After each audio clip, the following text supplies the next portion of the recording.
Oh, we should probably take the thing off from on top of us. There we go. Mercury retrograde. There we go. Yeah.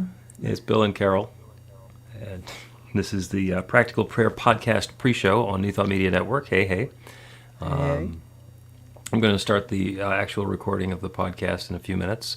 But in the meantime, anybody who is watching Facebook or YouTube or elsewhere, or even on the recordings, if you have a question, comment, suggestion, or prayer request, you can hit us up in the chat now, and or you can go to bethelight.com, be-the-light.com, and there's a comment or feedback or say something button, and you can click that and thereby say something and get involved in the conversation. We would be delighted to have you.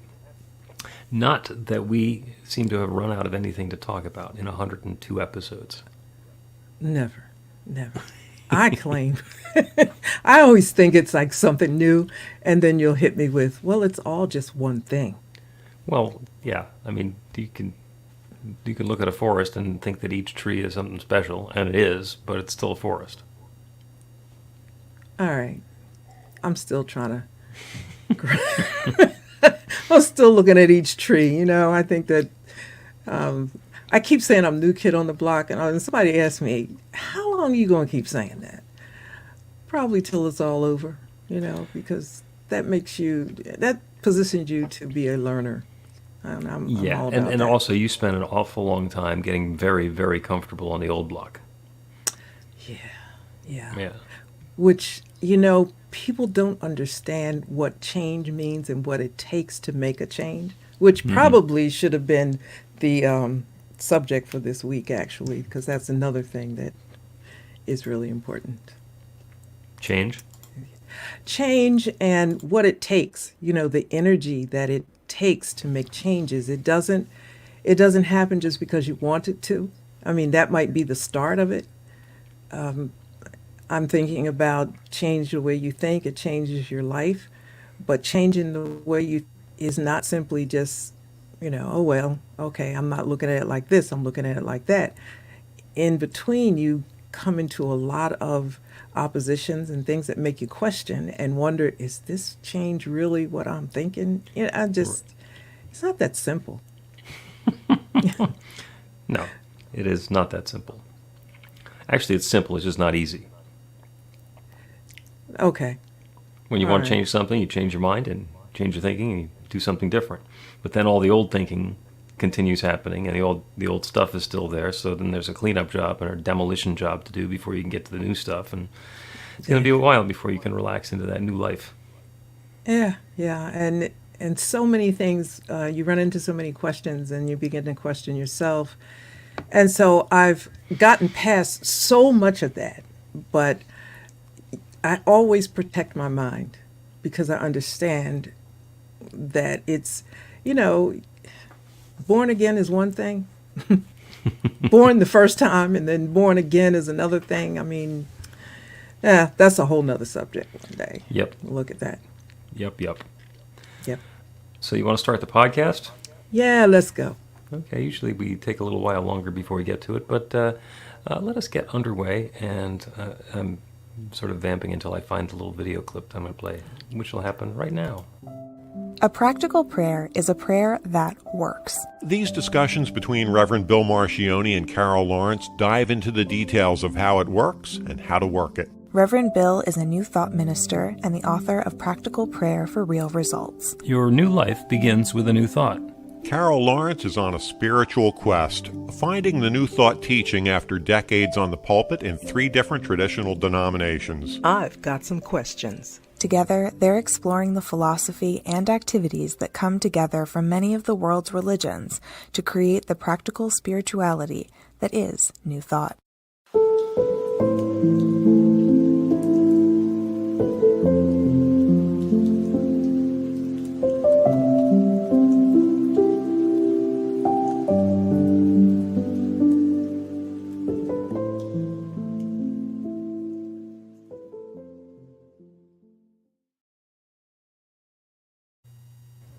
Welcome to the Practical Prayer Podcast. I'm Carol, and here with Reverend Dr. Bill Marchiony. And we have a fun episode today because we were going to talk about willpower. And we're not talking about the anchorman on TV, Mr. Power. We are talking about willpower. Yeah, yeah. And you were just alluding very basically to the subject of control and co-creation and cooperation. So I am looking forward to digging into this one. So, Yeah. what did you mean?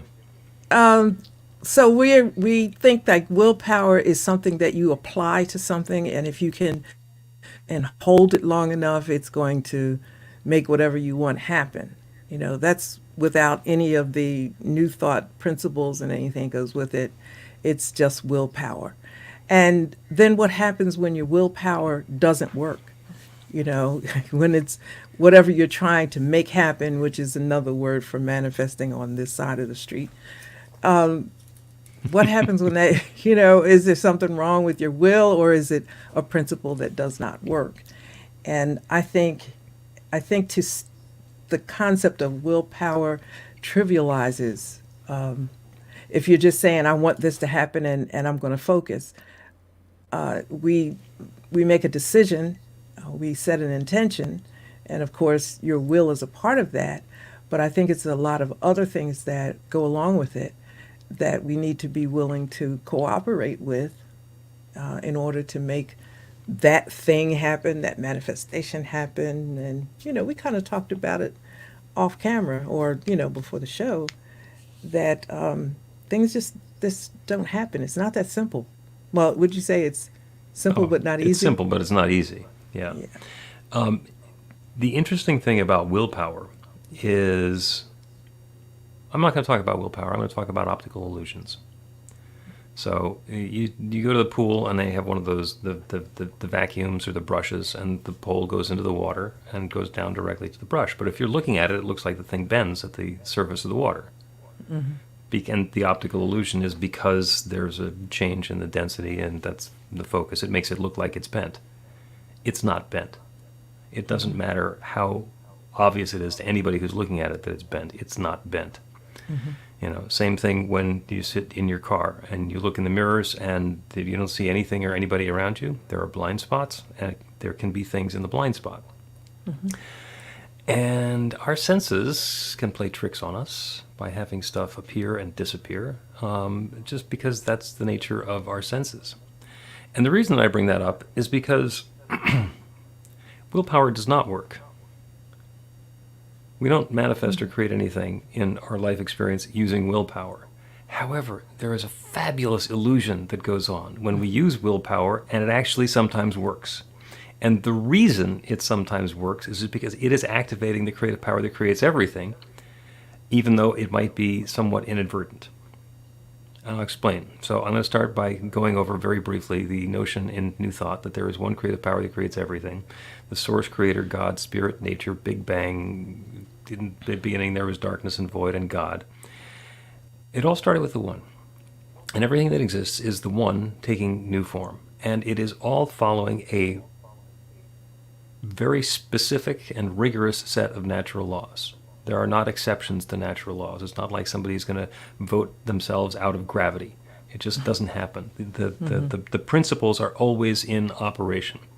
And because the beginning was where intelligence all came from, there was that volition of the creator saying, let there be, and then there is. Or the Big Bang, for whatever reason, it started expanding or exploding. Everything that exists came from that one. So all of the intelligence, all of the love, all of the matter, all of the energy, everything in the universe came from that one creative source. And that includes every one of us. And it includes everything that's going on. And it includes the creative process. So what we say in New Thought is that we are activating that same creative law to create a new experience using that same process. So what we're going to do is we're going to have a new idea, a new thought, a new belief. And belief is actually really important there. And that new belief is going to open up a new channel in the law, and the law is going to create that stuff. Now, it can be what we call manifestation. So here's this wonderful stuff showing up in my life because I've set an intention for it. And it can work in the opposite direction. Witness, I'm not going to make it personal, but everybody has a friend who keeps on getting into bad relationships, and they're all the same bad relationship but with a different person. over and over and over and over again. And that's using the same creative law, because our friend who's getting into those relationships has a belief about the sort of relationships that she or he is getting into, and keeps on activating the creative law to create another one and another one and another one. So the relationships are different, the process is all the same. When we think we're using willpower, what we're doing is we're bringing a new idea into our mind. We're setting our focused intention that this is the thing that I'm going to have. And as long as we're able to believe it, then by keeping ourselves entrained on that, we open up that new belief, and that's what's activating the creative law. It seems like it's working. The thing that you said is about believing, is that you're going to get all the way back to what you really believe. And no matter how far away I get from something, sometimes I have to dig back to say, now, what do I really believe about this? And our mind, and this may not be the correct terminology or the correct way to articulate it, but our mind plays tricks on us. Oh, yeah. I forget sometimes that because I'm at this place, I do still have to go back sometime and check what I really believe, because it's going to be influencing where I am at this point. And without that, being conscious of that, I said to somebody once, I protect my mind because I protect my belief system. And this is not in anybody's book. At least I didn't see it. But when I made a shift, it was big. And it was very, very, very different than where I was before.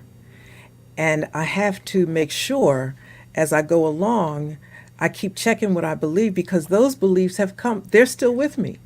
They may not be dominant. I call them pressed down. I would love to think that I flushed my mind of all the things that I don't want to think about, but your subconscious mind doesn't work that way. So I do protect what I listen to. There's certain kinds of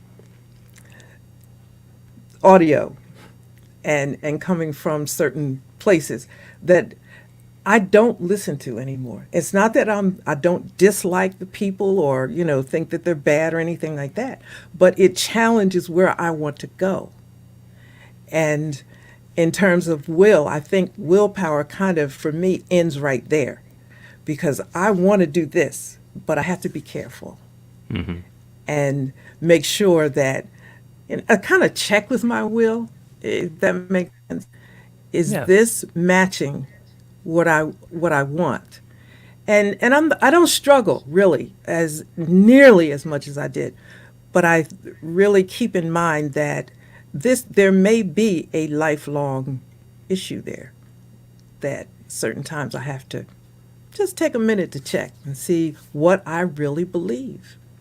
That's the same is true for everybody, because we came up believing what we believed, and we arrived in adulthood with a fully formed set of beliefs, some of which we were aware of and a lot of which we are not aware of. And it is only by living our lives and watching what happens to us that we can get an understanding of what it is that we believe. And sometimes our beliefs are really, really powerful and amazing. I believe that I deserve love, and I keep on having these loving relationships and wonderful friends. Or I have this belief that in starving artists, and I really want to be a musician, so I have to learn to live on a very low, monthly income. Those are all things that are hidden in our belief system. You're talking about flushing your consciousness, and it's a wonderful visual. You see, climbing underneath your consciousness and pulling out the plug in the pan, and letting everything that's in there flush out, and then you put the screw back in and fill it up with something fresh and new. And wouldn't that be great? But it doesn't work that way. It actually works more like blood transfusions. Because if you're giving somebody a blood transfusion, the worst thing to do is to drain all their blood and then give them some more. It just doesn't work. That's it might seem easy, but that's not the way to do it. And the same thing happens when we're clearing our consciousness, is we can let go of something and then put in something new, and it all gets diluted down, and it's a little clearer, but then we get to repeat the process and repeat the process. And as we get down into the nooks and crannies where the stuff has been in there for a long time and there's not a whole lot of movement and circulation, those are the ones that take the longest time. It's the same stuff, it's just hidden in different corners. Yeah, but I think it's important, and we talk about this, be aware of it. Because doesn't make you bad or not smart. It's just being aware of it. I was thinking about something that I have absolutely no trouble with, and that's the body healing itself, or people call it faith healing, or whatever kind of healing you want to call it. I have no problem with that. Never did. And so when somebody talks about some malady that they have, it doesn't trigger anything with me except for, well, just, these are the things you need to think about, and it's gone. And I asked, well, now wait a minute, why are you like that? Because that isn't always in line with, what I was taught, let's say. And about my mother. My mother just passed last year at 96. And I can tell you, honest and truly, I can only remember her being sick maybe twice, and it was with a cold, like once she had the flu and whatever. And she just had this thing about not telling you out of the Bible or anything. She just never believed you need to be sick. Oh, you ain't sick, that's going to go away. Or just, just whatever. And so I came up with that. And it's like sickness is a small, trivial thing that you don't run away from. And then I matched it up with faith and everything in New Thought. And I'm like, hey, listen. This works. It works, but it helps that I never had a resistance anyway in the beginning. So I'm sensitive to how those things deeply in our subconscious could, or definitely affects where we are now, positively or negatively. Now I just talked about a positive thing, but there's probably some negative ones in there that I'm not going to confess.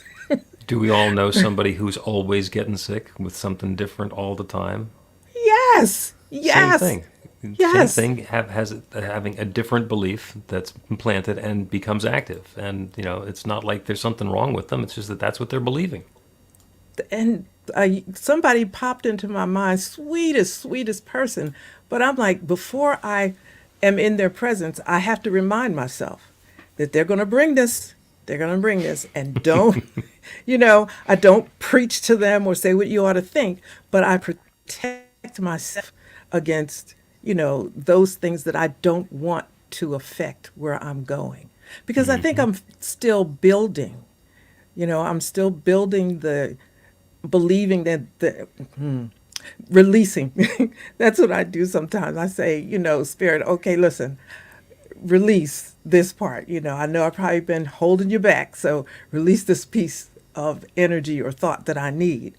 Whether it's right or wrong, that's what works for me. And so I protect myself against negative stuff that could go in there. Suppose it finds its way in there to some deep negative thought that I had that I forgot. No. I no time for this, so I try to stay ahead of it. Does it always work? Most of the time. Yeah, and the good news is that the metaphor of lightness and dark works. So if you're bringing light to a situation and somebody else is bringing darkness in, all you got to do is remember that you're the light rather than trying to defeat them. Yes. It's not a fair fight, which, good for, I'm going to say us, we who are taking the side of light. Good for us that it's not a fair fight. Well, you know what? Then, there's been a moment that I have, like I call checking your ego. Now, are you being a little bit cocky here? No, not at all. I have this line, the kids laugh at me all the time. And it's just the idea of sitting on the side of the road sad, or you've been slapped down by life. So you're sitting there on the side of the road. I've been there. And occasionally find myself there. Not often, but in time. And I'm not an enlightened being and somebody that is so special that I know anything. It's just that, you know what? I keep going back to when we had the class on practical prayer and you talked about gratitude. I mean, that stays with me. I am grateful to know this. I may not understand it 100%, but I'm grateful to know it and I'm working it. You know, I'm working it. Yep. Yep, that is definitely important. Let's take a break. The other thing that you wanted to talk about is co-creation and Yes. cooperation, and maybe Yes. corporations. And we will pick that up after the break.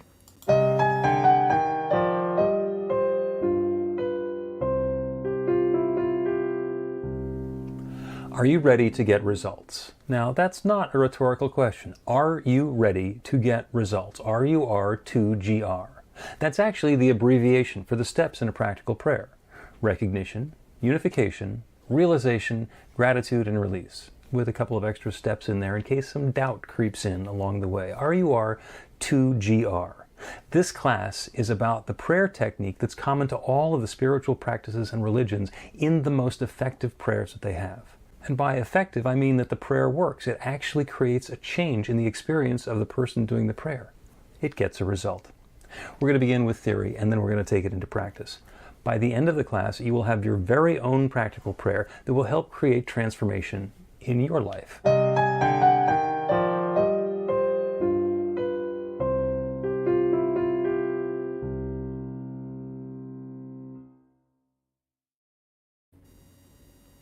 Welcome back to the Practical Prayer Podcast. I'm Carol here with Reverend Dr. Bill Marchiony. And yeah, We're talking willpower and control and co-creation. And before we came on the podcast, you were talking, talk a little smack about co-creation. Like people put the word "co" in front of anything, and it suddenly makes it different. So talk about that a little bit, because I have some thoughts, but I want to make sure that I'm counterpointing the right point. okay. So I don't know if we did understand it. It wasn't this is what I mean. This is what I mean. I think that word "co" is really, really important. We're co-creators. And I encounter conversations with people that feel that that's taking on too much divine power to say we are co-creators, it's all about God. But let's skip over that. Co is important to me because it means partnership. It just simply means that I'm not in this by myself. So that's a trigger for me. In 1 Corinthians chapter 12, it talks about the spiritual gifts and the body of Christ. And those who know me know that I have sometimes not been the, best cooperative student, because I'm a thinker. And if you tell me something and it doesn't fly, I'm going to ask you why. And in 1 Corinthians, the gifts are listed, but they are not ranked. We rank them in terms of what's important: pastor, teacher, et cetera, et cetera. And to me, co means it takes all of everybody to make it work. So as a co-creator, there is the divine who is the creator, and then I'm the co-part. I get in there and work with divine power, or you could flip it however you want. It's a partnership that makes the whole engine work. Yes. And that's my perception of it. But I find that a resistance from some to be the co-part. Okay. It's either Well, I'm the all or I'm the none. right, and that's why we're talking about this in the episode about willpower, because the creative process that I described at the top of the episode, that there's one creative power that creates everything. It's a principle. It's like gravity or electricity. It doesn't care who flips the light switch. It doesn't care whether you're dropping a rubber ball or a valuable Chinese vase. It's going to get accelerated down towards Earth at exactly the same rate of acceleration, and the same thing is going to happen regardless of who did the dropping or what the stuff is. It's a principle, and it's always at work. So the whole creative process is the same thing. There is an intention there is a conscious intention of let there be. So let there be falling Yes. ball, Yes, let there yes. be a fabulous party, whatever it is, whatever we come up with in mind, we set the intention for that to happen, and then that's what's activating the creative law. So, and the law doesn't say that I don't want to have a party like that. I don't want to have a surprise party with Chinese food. What I'd rather do is have an elegant party with butlered hors d'oeuvres.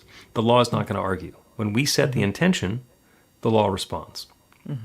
And it responds by corresponding. So if we have a very strong held belief, and that's what we're using to activate that creative law, then it activates really strong and really fast and very powerfully. And if we're sort of wiffle-waffling and we're not sure what we want to do, and it's like, I think I might want to have a party and it's coming up on Saturday, so, what do I want? The law will respond by having all of that indecision happen. And it will not have a fabulous, happy party because we're not clear on exactly what it is we want to have happen. Mm-hmm. So when we are clear, when we understand what is next for us and set that as an intention and then get ourselves out of the way, the creative law is responding to it. And since we are co-creators, we are all co-creators. So I can have an idea, and you can have an idea, and Bobby can have an idea, and this other one can have an idea, and we are all very powerful in our thinking or controlling or our willpower. And so we're all putting different things into that creative law. And what that creates is chaos. Because we're all intending something different, and there's this continuous moving around of the pieces as we have an experience of what everybody has been believing showing up in everybody's life. Because if you desire for to have a wonderful high-rise building put up in this lot, and somebody else wants to have it turned into a park, there's a conflict. And both of those things are getting put into that same creative law, and something maybe eventually is going to get built on that space or developed on that space, but it's not necessarily what you say or what the other person says. It's going to be an unfolding of the process as we go through several cycles of changing our intention and revising the input that we're giving to that creative law until something gets created or doesn't. So then, in a collective that you spoke about, it would make sense that we take time to see what we really believe about a certain thing. Because as you were speaking, I was thinking about some things that just kind of not going the way I would like them to go. and I don't get upset about it anymore. If I do, the upsetness lasts about 3 nanoseconds, and I'll say, wait a minute. Now, what exactly are you praying about? And what exactly do you believe? Because you could say a yeah, but, right? Yeah, but, or you pray for one thing and think you're believing, this is probably that's where the thing breaks down. So then if you have a collective there and there are people in the group that are minds are divided that way, like how does anything ever get done? And we're not in this thing alone. It's all about the collective thinking, collective energy, all of that. Yeah. And there are good neighborhoods and bad neighborhoods. And it's possible for somebody who lives in a bad, dangerous neighborhood to be completely safe and never have a problem. And it's possible for somebody who lives in a nice, safe neighborhood to continuously have their stuff stolen off of their front porch and their car vandalized and all the rest of that. So it's not that it all automatically happens just because of one thing.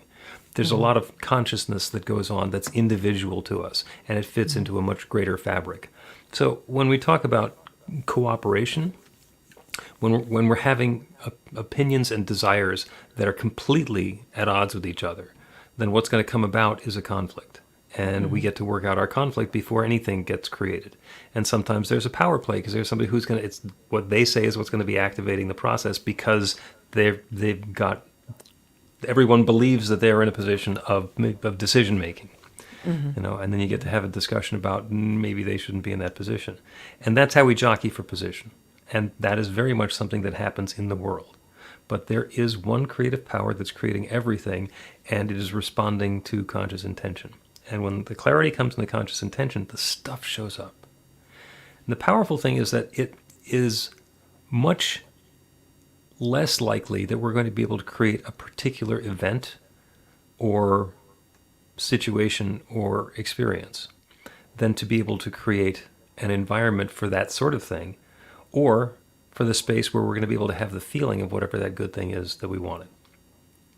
So if I decide that on Saturday I want to go for a picnic in the park with my friend Mary, and I want to do that on Saturday, and the reason that I want to do that is because I want to spend time with Mary, and I want to be casual with her, and I want to really enjoy nature, and have a fun time and be connected. Mm-hmm. So if I set the intention that it's got to be Mary and the park and the picnic basket and Saturday and sunshine, there's a lot of pieces that need to come together in order for that to happen. So maybe it's a Saturday in April, and it would be better for there to be showers, Mayflowers and stuff. That's, that might just be in the cards. In which case, I get to be disappointed because I didn't get exactly what I wanted. On the other hand, if my real intention is to be able to spend time with my good friend and connect and go deeper and be in nature, then maybe it'll turn out that there's a gazebo someplace, and we can sit there during a thunderstorm, sipping hot tea and having a wonderful time connecting with each other and being completely isolated, even though it's pouring and we can't be in a picnic. Mm-hmm. So I get to have the feeling, even though the circumstance and the situation is different. I had the story came up just last week with a friend of mine who wanted to take his granddaughters to a carnival, and wanted the weather to cooperate because he wanted to have a good time with them. But he's in this teaching enough that he knew that what he wanted to do was to have a wonderful, uplifting experience with his granddaughters. And it was pouring rain, and it turns out that there was a play at the Children's Theater, and they went and saw that, and they had a great time at the play. And there's also some stuff that their mom was doing, and going to the play and working through that actually brought a lot more uplift to everybody than just going to the carnival the way they had thought. So when we let go of our attachment to being in control of the things, and we are more comfortable with the experience that we're inviting, game on. Couple of ways to approach the same thing, and I get that. I think if you're not that deep and you don't know about all of that, you can just say, listen, this is what I want to happen, and understand that we're not in control of all the pieces. So, I'm a planner, right? You know that. Mm-hmm. I know that. And I'll plan it to the last, whatever. But I leave this much room for it not to be the way I planned it to be, and be okay with that. Mm-hmm. Just be all right with it. It took a lot, to get that way without being like thoroughly pissed because it didn't work out after I planned it all. I put all that effort and all that thought into it. Why didn't it go my way? Why didn't it go my way? And so then I'm looking at, what did I do wrong? No, I didn't do anything wrong. It's that I'm not the only one in this. There's a lot of things that, work together, a lot of moving parts. And I'm just one of them. I might think I'm the main one, but I can have fun with that if I want. But at the end of the whole thing, I understand that I'm not. And I think that for me, it's spirit. I'm working with spirit. Spirit's working with me, whichever way you want to look at it. And I have some intention, but I don't have not necessarily the last word, but I just don't stamp it. It could be because others involved might have something else going on. Yep. I try to talk to everybody to make sure they're doing it what I want.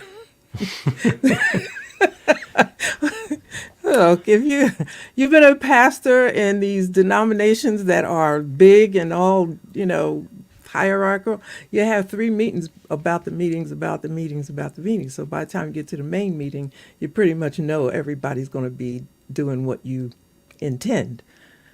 You hope. Mm-hmm. But, even with that. That's the magic of organized religion.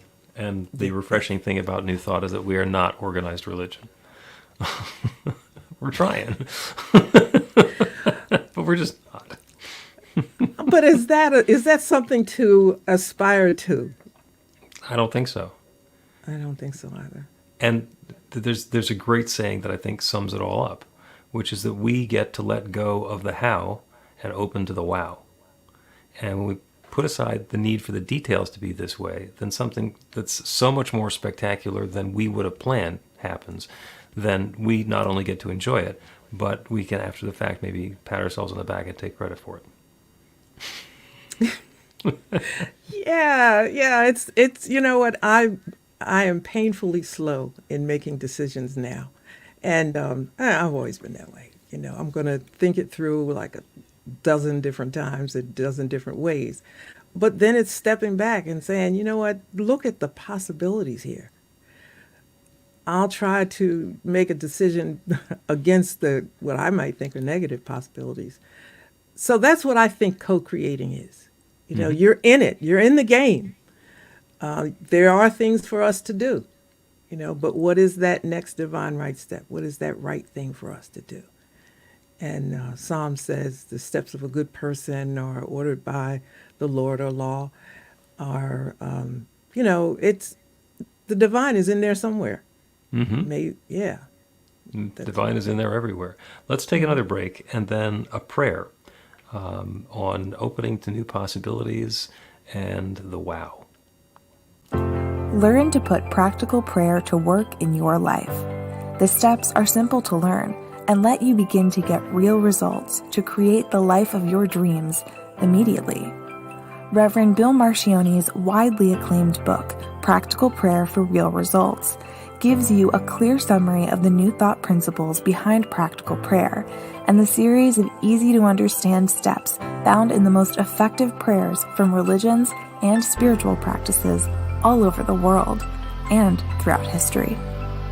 Practical prayer is not a replacement for your religion or practice. It's a technique to make the work you do in consciousness even more effective.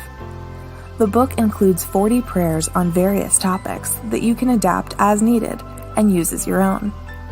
Practical Prayer for Real Results is available in paperback, Kindle, and audiobook on Amazon or at b-the-light.com. That's b-the-light.com. Welcome back to the Practical Prayer Podcast. I'm Carol, here with Reverend Dr. Bill Marchiony, having a majorly wonderful discussion. Yeah, on willpower and control and co-creation and cooperation and chaos. And that has teed up a wonderful practical prayer that we get to do. And this is one of those fundamental practical prayers, because what we're going to do is invite in the wow. Let go of the how and invite in the wow. It's a combination of guidance of the infinite telling us what's ours, and surrender, which is us letting go of telling the infinite how to do it. And it's opening to possibilities. And it works differently.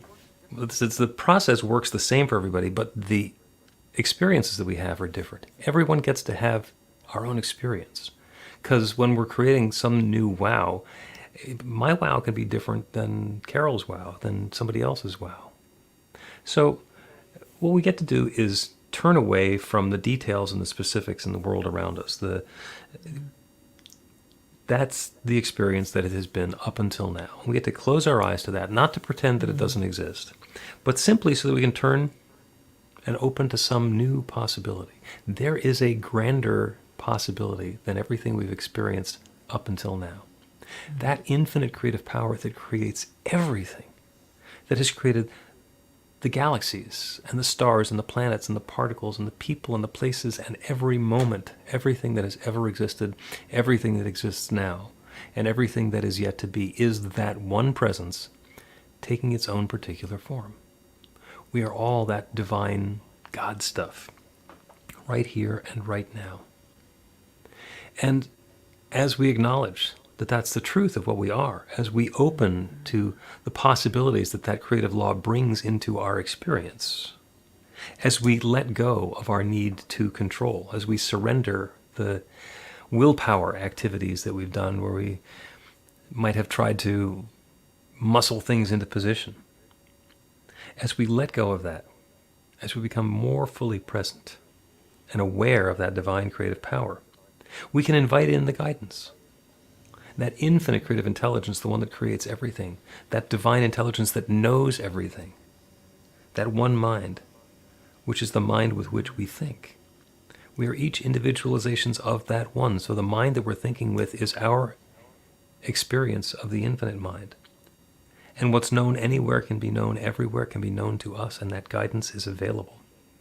So as we open to new possibilities, as we let go of the how and open ourselves to the wow, that infinite creative power is creating something fabulous and new and wonderful, bringing the tone and feeling and flavor to our lives, to our experience that we're desiring. And the more we let go of the specifics of what it ought to look like or how it ought to work, and the more we open ourselves up to that wonderful wow experience showing up in whatever way it's going to, we are activating that creative power and giving it tremendous leeway in bringing that good into our lives. It is not for me to decide how it's going to work, but I get to decide how I'm going to feel, what it's going to be like, what the experience holds. And so each of us is a co-creator in this process, opening up to that newness, surrendering attachment, and allowing the infinite to create something fabulous. And it does. And it does. This good is underway now, in a different way for each of us. I'm so grateful for it. I'm grateful for the good. I'm grateful for the awareness of the law. I'm grateful to be able to speak this word of intention and release it into that creative law that creates everything, and to know without any question whatsoever that it is now creating this. This good is underway now for each of us and for all of us. And so it is. The Practical Prayer Podcast with Reverend Bill Marchiony and Carol Lawrence is a production of BeTheLight.com, be-the-light.com, where you can find more information about practical prayer for real results. Our theme is by Music of Wisdom. You can learn about the spiritual community of New Thought Philadelphia with daily guided meditations, Weekly celebrations of spirit, and Reverend Bill's classes in practical spirituality at newthoughtphilly.org.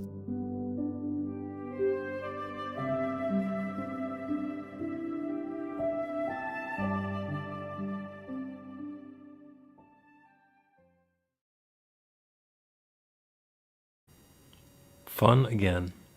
Again. No surprise there. I love doing that how to wow.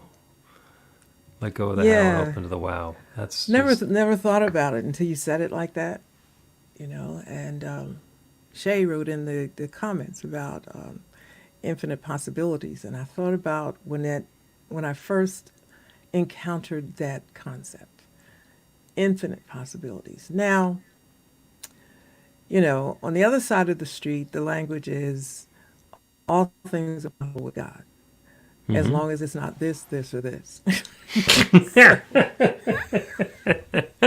no control there. So I'm thinking, well, if all things are possible, then I come to New Thought and it's infinite possibilities. That is just so amazing, because infinite possibilities means it could be bigger and better than what I have in mind right now. Now, how cool is that? So that helped me to relinquish total control of my control freak card. You notice how I said Total control. yeah, I do. It's total, because there's possibilities that I hadn't thought about, and man, is that amazing! This could even be better than I thought. Yeah. Yeah. Yeah. We were talking about that last week. Sometimes it's just a limit of our imagination. This is so much better than I could ever have dreamed possible. Well, the problem wasn't with reality. The problem was with your dreaming. Which oh yes, which takes us back to somewhere. I think we were talking about what we believe. And so I have to sometimes figure out where I was at the time with the thought, but what we believe. And I got some imagination going on right through here, and I thought, you know what, it could be bigger and better. Why am I stuck with this? like, this could be bigger. And even the bigger that I thought about, I said, whoa, I'm not going back to that thought. I've got this bigger one now. And so it could just be better. And the good part about that, it's like free and it becomes fun. Mm-hmm. Yep. And there's some wonderful little ways that we can open to different possibilities in our prayer work, because we have to pray for stuff that we know is possible, or at least to say things that we know are true. And, so one of them is highest and best, unfolding with love and ease for me and everybody involved. And you can do that prayer for anybody. And the other one is a prayer that releases limitations. So he's got a great job offer, or they're looking for a job, and they don't want to pray for a job that pays $60,000 if there's one that's $75,000 that's available. Mm-hmm. So it's this or something better. And better is something that we get to describe ourselves. And then the other one is especially when we're praying for somebody else. And I can't pray for you to want to let go of your control freak card. But I can pray that the possibility for you to do that is right there. It is as close, it's a breath away. It is available to you. And then you, or whoever it is we're praying for, whatever. We're not going to pray for our kid to do something. But we can certainly pray for that possibility to be within inches of their grasp. And things like, let her experience what it would be like without that, playing that card right here, every time. Because you talk about experiences, you want to experience certain things. And when we're used to certain things going a certain way, I can't sometimes imagine that it would be different. I can now, but before I couldn't imagine that it would be different, or even fearful, that I can't because I was raised to be this way. I'm supposed to be this way, da, da, da, da, da. And then imagining that it could be different. You think, like, you know what? That looks like it might be a little better than this. All right, I'll try it. It may, you know what? I think I'll try it on something minor. Yeah. And, yeah. Especially when we're doing prayer for other people, we can't be coercive. That's where we definitely can't be controlling, because it boomerangs. And first of all, it doesn't work. And second of all, it's going to cause more chaos. But that is a whole separate podcast episode. So thank you, Carol. Thank you, Shay. Thank you, the comments. And again, if you have something that you'd like to include in an upcoming show, be-the-light.com. That's be-the-light.com. And there's a talk to us button there. That's going to wrap up another podcast. Wonderful. Thank you. Thank you.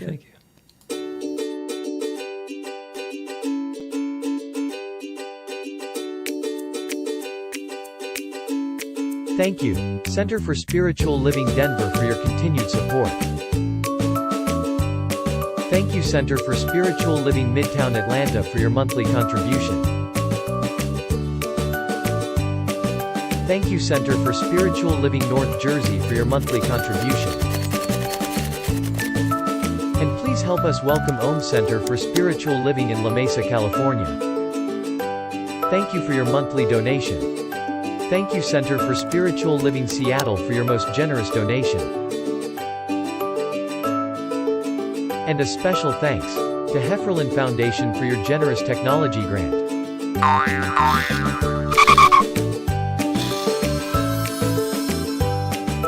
And Suze Ajit, thank you for your very generous donation. And a super special thank you to Dr. Tracy Brown, RSCP. Thanks for being a super donor. And a big shout out to all our committed donors.